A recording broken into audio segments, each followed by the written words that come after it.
The advertisement had been folded so many times the paper had gone soft at the creases like cloth.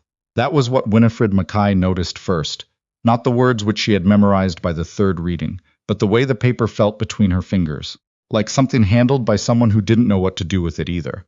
The notice had run in the back pages of the Lethbridge Herald, between an announcement for a harness repair shop and a listing for unclaimed parcels at the post office. It said, rancher, widower, 3 boys, ages 4, 9, 14. Property outside Dunmore, Alberta, seeking capable woman for household management. Must be prepared for hard work. No sentimentality required. Respond to H. Calloway, General Delivery. No sentimentality required. Winifred had read that line 5 times. She had been sitting at the small table in her sister's kitchen in Medicine Hat, where she had been sleeping on a cot behind the stove for 6 weeks, since the factory where she'd worked as a bookkeeper had closed without notice. And her landlady had filled the room before Winifred's trunk was fully out the door. Her sister Margaret was kind. Her sister's husband Douglas was less kind about it with every passing week, in the particular way of men who express everything through the quality of their silence at supper. She was 28 years old. She had $31 and a good head for figures and no particular place to put either of them. She wrote back the next morning. The reply came 12 days later. 1 page, plain script, no flourishes. Miss Mackay, if you are serious, the train to Dunmore leaves Medicine Hat on Thursdays. I will send my eldest boy to meet you at the station. Name's Harlan Calloway. You'll know him because he won't smile. H. Calloway. She packed her trunk the following Wednesday. The boy at the station was indeed easy to identify. He was 14, and had the particular expression of someone who has been given a task he didn't volunteer for, and intends to complete it without complaint or enthusiasm. He was tall for his age, with his father's jaw already coming in, and dark eyes that assessed her the way a person assesses weather, not with judgment, just with the practical need to know what was coming. His name was Fletcher. He said so once, shook her hand with the stiff formality of a boy who had been instructed to do so, and then picked up her trunk and started walking toward the wagon without further ceremony. She followed him. The sky over Dunmore in late October was the particular blue of a place that doesn't bother with transitions. It would go from this to winter without much warning, and the land seemed to know it. Flat in most directions, with the river valley cutting through the south edge of town and the coulees rising in pale ridges beyond. Not unwelcoming exactly, just indifferent in the way of very large things. The Calloway place came into view after 20 minutes on the ranch road, and Winifred made herself look at it without editing what she saw. The house was solid, 2 stories, good timber, deep-roofed against the snow, but it wore the look of a place where someone had stopped maintaining the details while staying very focused on the essentials. The fence line nearest the road was straight and mended. The gate hung properly, but the paint on the porch trim had flaked down to bare wood in long strips, and the kitchen garden beside the house had been left to go to seed, and the curtains visible through the front windows were the same ones that had probably hung there when the house was new, now faded to no particular color at all. 2 boys appeared on the porch before the wagon had stopped. The younger one, who couldn't have been older than 4, came down the steps with the headlong confidence of a child who has not yet learned that the ground can be uneven, and stopped 3 feet from the wagon wheel, staring up at her with enormous seriousness. The other, the 9-year-old, stayed on the top step with his arms crossed, watching her in a way that reminded her of Fletcher, a family resemblance in the watchfulness, like they'd all learned it from the same source. She climbed down without waiting for assistance. The small one said, "You have red hair." "I do," she agreed. "Our mum had brown hair." He said it like he was providing her with useful information, like she might want to know where she stood in comparison. "What's your name?" she said, crispin. He was 4, and he said it like a man giving evidence. She crouched down to his level. "I'm Winifred. That's long." "It is." "Most people call me Win." He considered this. "Win," he repeated. His face made no particular expression, but she could see him filing it somewhere. Then he turned and went back to the porch, climbed the steps with the concentrated effort of a small person with short legs, and sat down beside the 9-year-old without explanation. Fletcher had climbed down and was unhitching the horse with the practiced quiet of someone who does this every day and sees no reason to narrate it. The 9-year-old watched her from the step. He hadn't uncrossed his arms. She walked up to the porch, and "You're Archer." He said it flat, not unfriendly but not warm, the way Fletcher had given his name. The house seemed to produce this quality in its inhabitants. She looked out at the yard, the barn beyond, the feed shed, the long silver-gray distance of the range going south. Well, she thought, here is the thing I've agreed to. Harlan Calloway came out of the barn at 4:30, and she had the same experience she suspected anyone had on meeting him for the first time. The sense that the man you're looking at is not quite what you'd been picturing, though you couldn't have said what you'd been picturing instead. He was not especially tall, but was built like someone who had been put together for function rather than appearance, and had never given the matter much other thought. Broad through the shoulders, close-cropped dark hair shot through with gray at the sides, a beard that was a few days past tidy. His hands, when he came to the foot of the porch steps and looked up at her, were the hands of a man for whom the word rest had become theoretical. He said, "Miss Mackay, Mr. Calloway." A pause. He looked at her the way Fletcher had looked at her at the station, with that calibrating quality, not unkind but not warm, making an honest assessment. "You're smaller than I thought." She had been told this before. "You're quieter than I expected," she said. Something moved briefly through his expression. Not a smile, but the place where one might have lived once. "Supper's whatever the boys put together," he said. "I didn't know the exact time." "That's fine." She looked at the house. "Is there something I can do to help now?" He seemed mildly surprised by this. "Crispin hasn't eaten since noon. There should be bread somewhere." She went inside.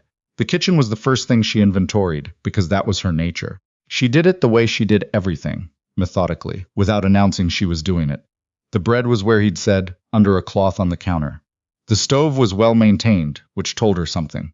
A man might let the porch trim go, but if the stove was kept up, someone in the house understood what actually mattered. She found butter and a jar of last summer's preserves at the back of the pantry and put together a plate for Crispin, who appeared in the kitchen doorway within 2 minutes of her entering it, as if he'd been waiting for a reason to come in. He ate at the kitchen table with the serious efficiency of a child who has learned not to waste food. Winifred sat across from him and didn't fuss over him, and didn't make conversation he hadn't invited. After a while he looked up and said, as if resuming a discussion they'd already been having, "Papa doesn't laugh anymore." She looked at him. When did he stop? He thought about this with his whole face, the way 4-year-olds think. "When Mama got sick," he said it simply. "I don't really remember before." She didn't try to say anything that would make that easier. It couldn't be made easier. Some things are just the weight they are, and a 4-year-old who tells the truth about it deserves a grown person who doesn't try to talk him out of it. "That's a hard thing to carry," she said. "Did you know her well?" He shook his head. "I was little." He paused.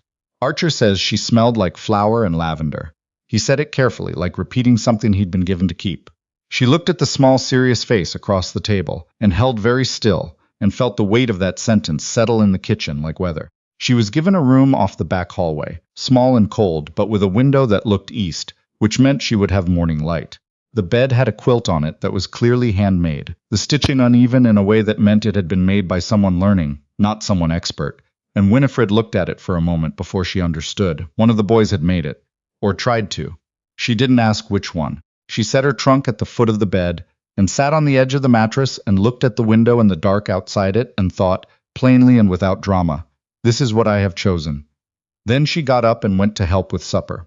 The wedding happened the following Saturday in the front room of the Dunmore Presbyterian Church, a modest building that smelled of wood oil and old hymnals. The Reverend was a compact man named Reverend Stott, who performed ceremonies with the brisk efficiency of someone who believes that God's time should not be wasted. There were no guests except Fletcher, Archer, and Crispin, who sat in the first pew in descending order of height, the oldest with his arms crossed and his jaw set, the middle one watching everything with those calculating eyes, the youngest swinging his legs because his feet didn't reach the floor. Harlan stood beside her in a clean shirt that had been ironed carefully if not expertly. She wore her best dress, the blue wool one she'd kept folded at the bottom of the trunk through 6 weeks on a cot in her sister's kitchen. She'd mended the cuffs the night before by lamplight. The Reverend said the words. She said hers. Harlan said his with a steadiness that had nothing performative in it. When it was over, Crispin said in the silence that followed, "Is that it?" "That's it," Harlan said. Crispin nodded like the information was satisfactory and slid off the pew. On the walk back to the wagon, Fletcher said nothing. Archer walked beside his little brother and let Crispin grab his hand without commenting on it, which was its own form of tenderness. Winifred watched them from behind and understood that she had just become part of something that had a long and complicated history she was only beginning to read the edges of. In the kitchen that evening, while she washed up the cups from the coffee Harlan had made, he made it strong, she noted, the way a person does who has been drinking it alone, long enough not to consider other preferences. He stood in the doorway and said, "I know what this is. I'm not expecting more from it than what it is." She dried the cup she was holding and set it on the shelf. "Neither am I," she said, "but I'd like us to be honest with each other. We'll both do better that way." He was quiet for a moment. I'm not a dishonest man. I'm not saying you are. She turned to look at him. I'm saying I didn't come here because I had a dream about Alberta. I came because I needed to be somewhere useful, and this somewhere needed someone. I intend to do right by your family. That's all I can promise, but I mean it. He held her gaze. The expression on his face was the same contained, difficult to read thing it had been since she arrived, and she was beginning to understand that it wasn't a mask.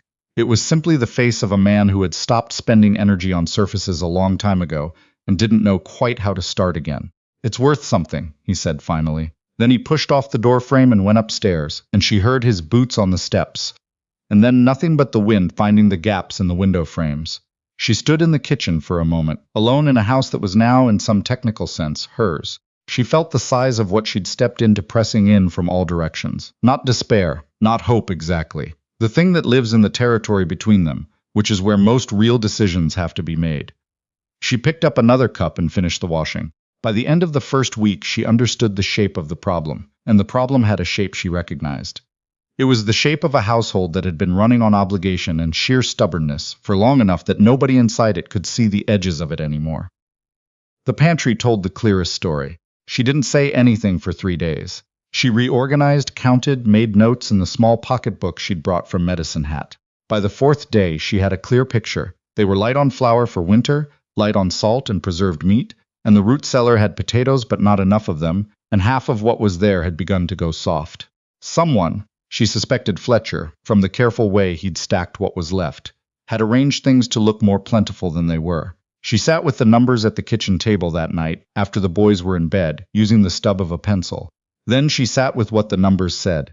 Then she put the notebook away. The ranch itself was the second thing. She could see from evidence around her that it had been a functioning operation once. The barn was large and solid, built to handle a full herd, but the head count she'd done on a walk didn't match the barn's capacity. There were cattle, but not as many as there should have been.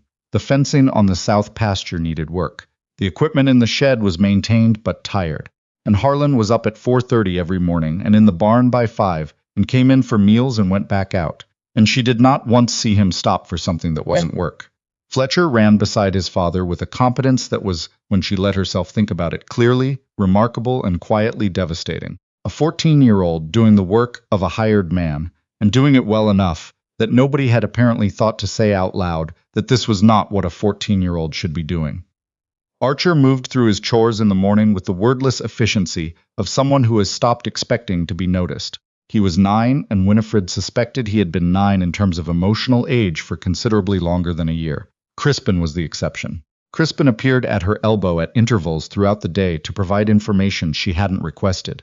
A crack in the barn wall, the name of the horse he had decided was his, the fact that Fletcher had eaten 3 bowls of porridge and Archer had only eaten 1. He delivered these reports with great seriousness and waited to see what she would do with them.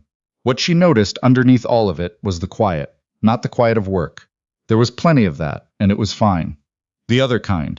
The kind that belongs to a house full of people who have stopped expecting anything good to happen in it and have organized their daily life around the management of that expectation. Nobody laughed. Nobody argued in the normal way of people sharing space. The boys spoke to their father in functional exchanges. He responded in kind, and when the evenings came, Harlan sat in the chair by the front window with a cup of cooling coffee and looked at something outside the glass that wasn't there. She did not push on this. What she did instead was cook. She found a recipe box in the cabinet above the stove, tucked behind a tin of baking powder and a jar of dried herbs gone gray. The cards inside were in a hand she didn't recognize. Careful, a little formal. Someone who'd been taught penmanship properly and then softened it with use.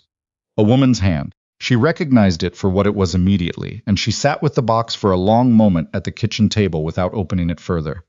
Then she opened it. She made the oatmeal bread that night. It was on the 3rd card, between a recipe for apple cake and one for venison stew. When she set it on the table the next morning, Crispin stopped in the kitchen doorway the way he did sometimes. That full stop that children make when they've run into something unexpected and need a moment to process it. "That's the bread," he said. She set it on the board. "Sit down and eat it while it's warm." He sat. He ate 2 slices. He didn't say anything else for a while, and then he got up from his chair and came to where she was standing at the stove and pressed his forehead briefly against her arm, the way a small child does when they have no words for a thing and their body decides to go ahead without them. She kept her eyes on the pot she was tending. She put her hand on the back of his head for one moment. That was all. Harlan had come in for breakfast, and she hadn't heard him. When she looked up, he was standing in the kitchen doorway with his coat still on, and he had the look of a man who had walked into something he hadn't anticipated. He didn't say anything. After a moment, he poured his coffee and sat down at the table and looked at his cup. The trouble came in the third week, and it came from where she should have expected it. From the place the household most needed someone to look at directly. She'd been reorganizing the supply shed and found it padlocked. She went to find Fletcher, who was in the yard working on a piece of harness with the focused closing out the world concentration he brought to all mechanical things. The supply shed is locked, she said. He didn't look up. It's always locked. Who has the key? A pause. The kind that was deliberate, my father. I need to take stock of what's out there. I'm managing the household accounts. He looked up. The look was not hostile, but it was defended, in the way of someone who has been the person standing between his family and the truth for long enough that it's become automatic. Dad manages the accounts. I've been asked to manage the household. She held his gaze. Those aren't the same thing, but they're related. I'm not trying to step into your territory, Fletcher. You know this operation better than I do.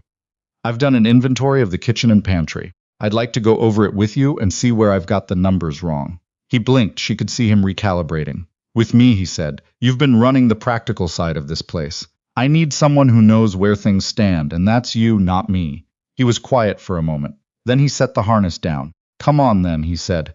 They sat at the kitchen table for an hour with her pocketbook, and he went through it line by line. He was precise and unsentimental about it, and she could feel him revising his assessment of her in real time as she matched his numbers and corrected her own estimates where she'd been wrong and held her ground where she'd been right. He was 14 and had the analytical mind of someone twice his age, and she suspected nobody had ever sat across from him and treated that mind like the resource it was. You're short on flour, she said when they'd finished. I know. The salt pork won't last past February if the winter runs long. He was quiet. What was the plan? She said it gently. His jaw tightened. He was looking at the notebook. Dad was going to sell 4 head before the hard freeze. Fill the gap, has he?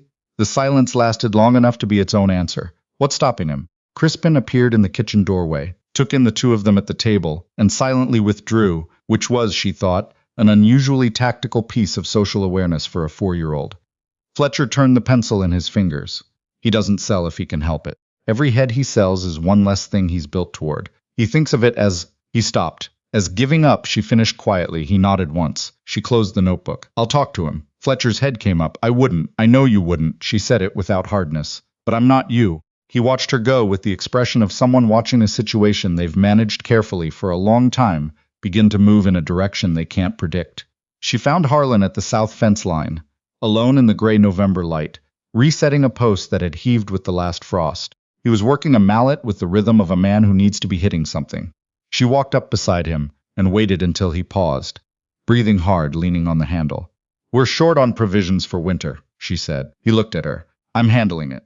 Fletcher said you were planning to sell 4 head. His expression closed down. The cold, controlled version of closed, not angry but harder than neutral. Fletcher talks. Fletcher's been carrying this ranch on his back for 2 years. She kept her voice even. He doesn't talk enough to anyone. He talked to me because I asked him directly and he didn't see a way around it. She paused. When are you selling the cattle? A muscle in his jaw worked. When I decide to. We've got 5 weeks to the first hard freeze. 3 boys need food through March. She looked at him. I've done the numbers. They don't work right now. He turned and drove the post. Once.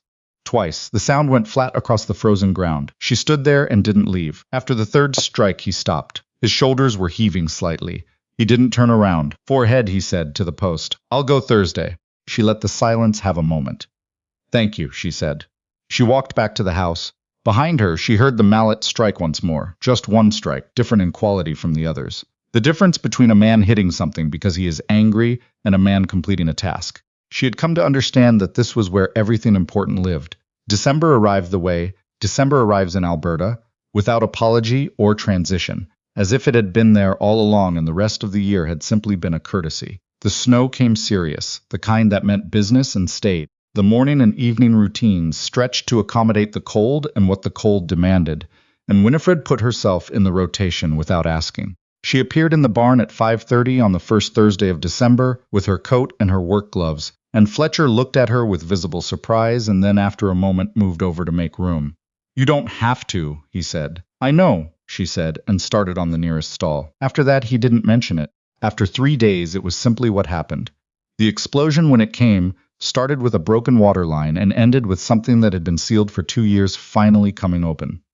It was Archer who started it, which surprised her, because Archer was the one she'd had the hardest time reading. He processed everything internally and released almost nothing, and she had been watching him with the particular attention you give to a pressure vessel that hasn't been vented. He started it at breakfast, about a chore that had been left undone, which it turned out had been left undone, because Crispin had been responsible for it, and Crispin was 4 and had simply forgotten. Archer said it was Fletcher's fault for assigning it in the first place.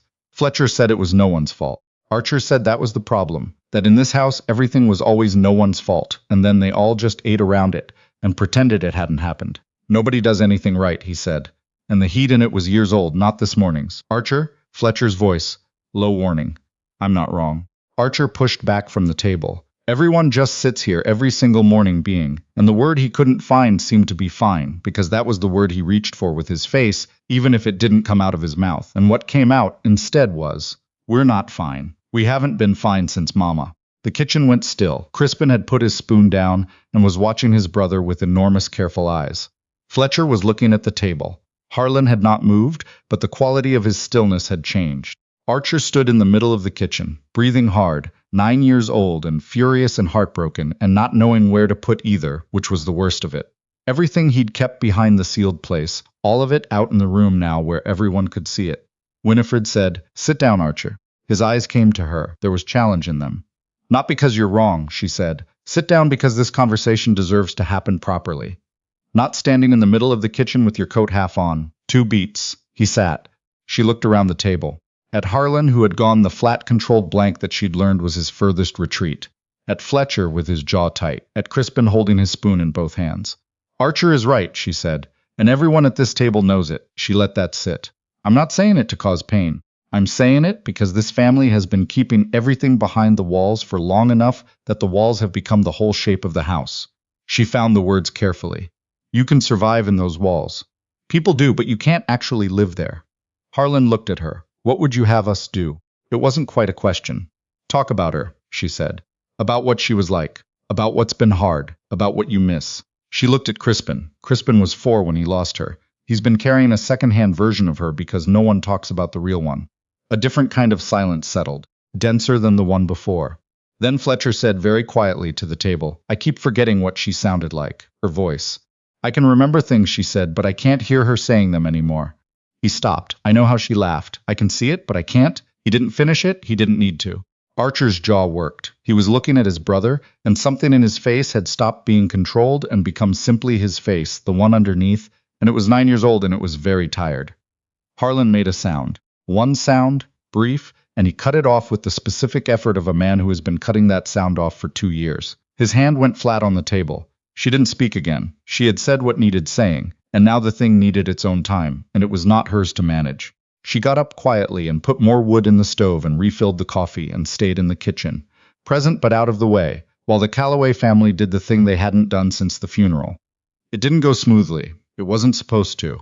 Real things don't. There were silences that stretched too long, and moments where someone said something that landed wrong and had to be approached again. Harlan said almost nothing, for most of it, but he stayed at the table. He stayed in his chair, and for Harlan Calloway she was beginning to understand that was not a small thing.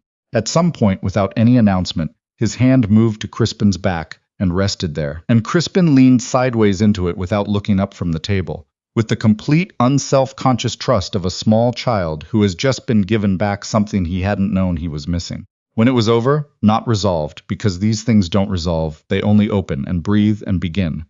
Harlan looked at her across the table. "Thank you," he said. She nodded once. She didn't make anything more of it, but later when the boys had dispersed and she was at the basin, Fletcher stopped beside her. He stood there for a moment, not looking at her, drying a cup. "I owe you an apology," he said. "For what?" "I told Archer and Crispin, first week you were here." He paused. "That you probably wouldn't last." She had heard something like this from Crispin's version of events, filtered through a 4-year-old's reporting. She had filed it away. "You were protecting them," she said. He seemed to search for the honest word. "Unfair. I decided what you were before I gave you a chance to show me." He set the cup down. "You didn't have to push for any of that. None of it was." He stopped. "It wasn't your problem to fix." She looked at him. I live here, she said. He absorbed that. Then, with the painful economy of a 14-year-old who is not practiced at this, I'm glad you stayed. She didn't say anything that would make it smaller. Go do your chores, she said. Take your brothers. They could use the air. He went. Through the window, she watched him call to Archer and Crispin, with something approaching his actual voice. Not the managed voice, the younger one. The one that belonged to a boy, and not a person who'd had to be an adult for too long. And she stood at the basin with her hands in cold water and let the complicated, fragile, genuinely imperfect thing that was beginning to happen in this house have the weight it deserved. January came in hard and stayed. They kept the watches, kept the routines, kept the barn warm and the stove wood stacked. The work doubled in cold like that and doubled again, and somewhere inside it the family found a rhythm it hadn't had before. Not comfortable, nothing about the work was comfortable, but present. People actually talking while they did things, not much. Callaways were not apparently a people to whom words came easily, but enough. It was in January that Harlan sat down across from her at the kitchen table on a Tuesday evening while she was going over the accounts. She looked up. He turned his coffee cup in his hands. Something in his posture was different from his usual contained stillness. Not looser exactly, but more deliberate, like a man who has decided to do something that costs him something and is going to do it properly. Winifred, he said, his voice careful with her name the way he'd been saying it lately, like it was something he'd allowed himself. She set down her pencil. I know what I put in that notice, he said. He looked at the table. What I wrote was, he stopped. I wrote it to protect myself. Because I had made a mistake of thinking that a thing could be both honest and complete at the same time, when it was really just the part I was willing to show. She waited. He looked up. What I wrote was not looking for anything past what I said, and that was true when I wrote it. He paused. It's less true now. The kitchen was very still. Outside, the wind moved along the eaves with its particular winter complaint. I haven't been easy to. He stopped again. I know I'm not easy. I know I've been closed. He said the word like it was not quite the right word, but the closest one available. After Abigail died, Abigail, Winifred noted. First time she'd heard the name said aloud in this house. After she died, he said, I put everything into what I could control, which was the ranch, the work. He looked at his hands. The boys needed someone upright, so I was upright. And everything else, he shook his head slowly. Everything else went sideways while I was upright. She said, you couldn't ask for help. His mouth pressed together. Callaways don't. He caught himself. My father used to say that. He said it like it was a thing to be proud of. She looked at him. And is it? He was quiet for a long time. Long enough that the stove settled and the wind changed pitch and Crispin moved in his sleep upstairs. No, he said, I don't think it is. I think it's just the story a man tells himself, when the real version is that he's frightened of needing anyone and not knowing how to say so. It cost him something visible. The words came out without the usual management, and she could hear, underneath them, the thing he actually was when he wasn't being all the other things. She said, you built something here. You kept this family together when keeping it together was the only thing on the list. That's not nothing. It nearly broke us. Nearly, she said. It didn't. He looked at her. His expression had changed to something she hadn't seen before on his face. Something unguarded, real. The look of a man who has been seen and doesn't quite know what to do with that yet. What I'm trying to say, he said carefully, is that what I advertised and what I'd actually want are not the same thing anymore. And I don't know if that's something he stopped. I'm not sure how to ask this correctly. She had a clear picture of what he was working toward. She'd had it for about 30 seconds. Ask it incorrectly, she said. That's fine. Something crossed his face that was close to something she hadn't seen there before. Not quite a smile, the possibility of one. I'd like this to be a real marriage, he said, not what I wrote in the notice. He held her gaze. If that's something you could want, someday. I'm not asking for it all at once. I'm asking if it's open. The kitchen was very quiet. She thought about Medicine Hat and the cot behind the stove and the cold clarity of a woman who has run out of options for staying in one place and has decided that, motion at least, is something. She thought about what she had walked into here. A house that was half broken and all stubbornness. 3 boys, with the particular wounds of children who have been trying to be smaller than they are for too long. And a man who had been losing ground for 2 years without admitting it to anyone, including himself. She thought, he is not easy and he knows it, and he's asking anyway, which is its own kind of courage for a man like him. Yes, she said, that's something I'd want. He held her gaze for a moment. Then he nodded once, the way he nodded when he meant something completely. Good, he said, and then again, quietly, good. Spring came to the Alberta range the way it always comes to places that have earned it. Tentatively. Then all at once, as if it had been waiting for permission. By March, the light was back in the mornings, thin and cold but present, and by April the ground was beginning to breathe again, and the kitchen garden which Winifred had planned over the winter in her pocketbook, with the same methodical attention she'd given the pantry in October, was going in row by row. She stood in the garden on the first warm morning, and felt the difference between herself standing there and the woman who had arrived in October with $31 and a trunk and a cold kind of courage that was mostly stubbornness, wearing a better coat. Not a different person. The same person in different ground. The boys were different by spring in the way boys change when pressure shifts, not unrecognizably, but measurably. Fletcher had begun, for the first time since she'd arrived, to occasionally be 14. It showed in small moments. An unguarded laugh at something Archer did at supper, a Saturday afternoon he spent on nothing in particular, and didn't apologize for it. He'd also started asking questions about the mechanical side of the operation in a way that was clearly not just about the ranch. About how things worked, about materials and weight and structure, with the particular hunger of a young mind that has its actual interest. He mentioned once that there was a man in medicine hat who did ironwork. He said it carefully, like something he'd been turning over for a while.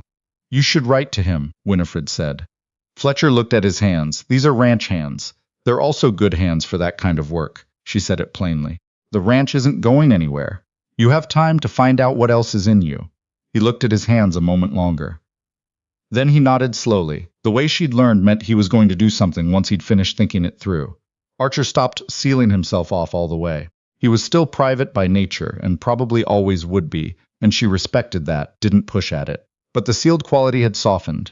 He came to her one evening while she was going over the accounts and sat down across the table and said, without any preamble, "I think I remember what she looked like now. Not her face exactly, the shape of her when she was in the kitchen." She looked up from the numbers. "Tell me," she said, he told her, quietly in careful sentences the way he did everything. And she listened without interrupting or reflecting or trying to do anything with what she heard except receive it. And when he was done, she said, "She sounds like she was a good person." "She was," he said. He paused. "So are you. It's different, but it's—" He couldn't find the rest. He didn't need to. Crispin remained exactly himself, which was to say, entirely Crispin. He had decided that the horse called Perry was his and was proceeding accordingly, and Perry, being a generally accommodating horse, had not objected. He had also decided that Winifred was a primary source of useful information and consulted her regularly on matters including but not limited to whether crows were as smart as people said, whether February had always been so long, and whether the bread she made on Fridays would taste different if she used honey instead of molasses. Different, yes, she told him. Better is a question of personal opinion. He thought about this for a full 30 seconds. "I think honey," he said finally. "She made it with honey the following Friday." He ate 3 slices and offered his verdict. Better. Harlan was by spring someone she was beginning to actually know. Not the version she had encountered in October, which was mostly surfaces and the spaces between them. The person underneath. He was still not easy. She had no expectation that he would become easy, and she'd made her peace with that. And it turned out that easy was not what she'd needed anyway. What she'd needed, she thought, was real. And he was in the patient, inarticulate way of men who have been shaped by work and loss and the particular demands of the Canadian prairie entirely real. He had started talking. Not much by other people's standards, but by his. In the evenings, sometimes, instead of the chair by the window, he would sit at the kitchen table while she was finishing up and say something. About the cattle, about the south pasture, about something Crispin had said that day that had struck him. Small things. But said to her, which was different from before. Once in February he had come in from the barn in the late afternoon and found her at the recipe box, turning the cards over one by one in the lamplight. He had stood in the doorway for a moment, and she had looked up and met his eyes and not looked away. And he had come to the table and sat down across from her, and she had set the box between them without words, and he had looked at it for a long time. She had good handwriting, he said. She did. She was good at most things that required patience. He was quiet then. She would have been glad Crispin has someone to talk to. He said it carefully, knowing what it was and was not. She would have been glad. "Thank you," Winifred said. She meant it in every direction it was possible to mean it. He nodded. He didn't say more, but he reached across the table and closed the lid of the recipe box gently, and left his hand there for a moment, and then got up to wash for supper. She sat at the table after he'd gone and felt that moment settle. Not a declaration, not an arrival, not the kind of thing that gets a name right away. The kind that gets remembered later, when you're trying to understand where exactly it was that things changed. On the first Sunday in April, Harlan made supper. This was sufficiently unusual that all 3 boys came into the kitchen with the wary interest of people who have heard a rumor they don't quite believe. He had made a stew, which had been on the back of the stove since midday, and biscuits, which were recognizable as biscuits if you were charitable about the edges. They sat, all five of them. The kitchen was warm with the stove, and the evening light coming in through the window over the sink, and outside the snow had finally gone for good, and the yard showed mud and the first gray-green of things beginning. Harlan looked around the table. He was not comfortable doing what he was about to do. He was doing it anyway.